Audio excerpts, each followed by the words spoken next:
Iran अपनी जौहरी सलाहियत, uranium की अफसुदगी और एटम बम बनाने से दस्तबरदार हो गया। ये वो खबरें हैं जो गुज़िश्ता कई दिन से सोशल मीडिया पर चल रही हैं। इन खबरों में कितनी सदाकत है और क्या वाकई ऐसा है, इस बारे में बात करते हैं आमिर रज़ा से।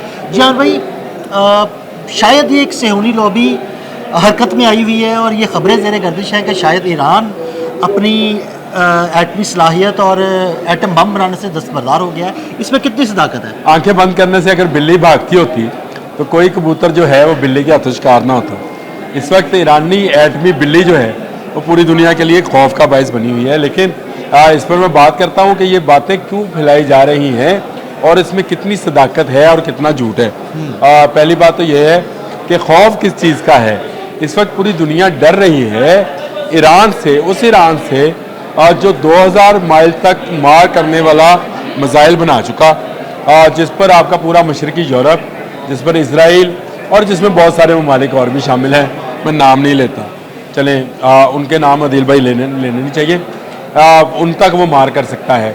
और अब वो 5000 माइल्स तक मार करने वाला जिसको कहते हैं इंटरकॉन्टिनेंटल बैलिस्टिक मिसाइल जो है ICBM, वो बनाने जा रहा है।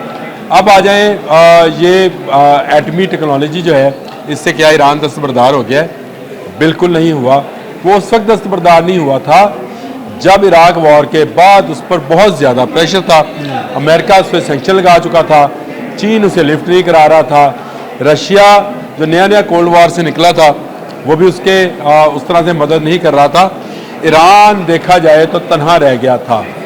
लेकिन आज आपको एक पूरा सर्कल ईरान के साथ मुहावजों का खड़ा मिलेगा।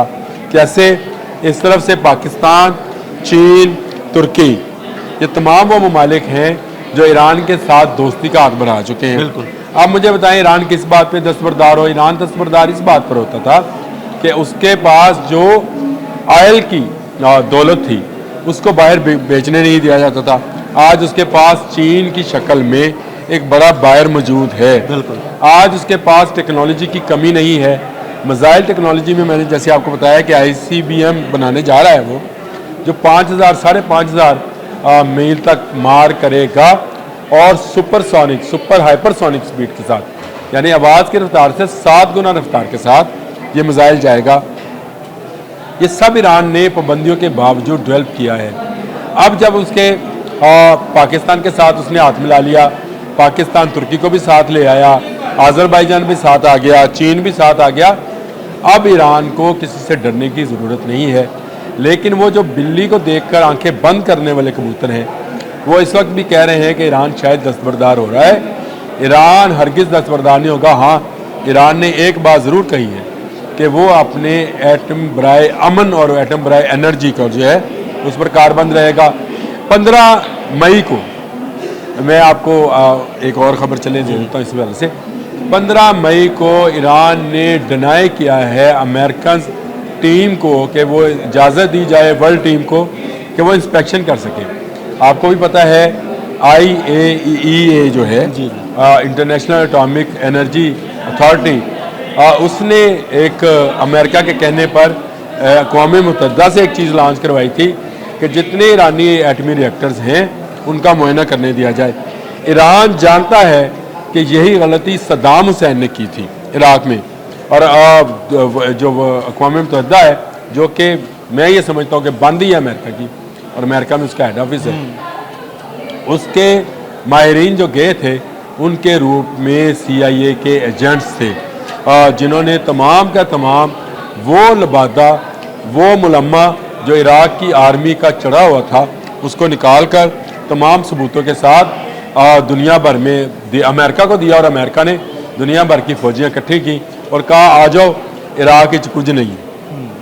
बिल्कुल। जो आप वो उस वक्त हम सुनते थे कि इराक के पास केमिकल अली के नाम से एक बंदा है जो पता नहीं कैसे कैसे डिज़ाइन के मिसाइल्स और वो बना रहा है, लेकिन जब वो टीम वहाँ पर गई और उसने मुआयना किया तो उनको अंदाज़ा हुआ कि इराक जितना बाहर से मजबूत नज़र आता है उतना मजबूत है नहीं।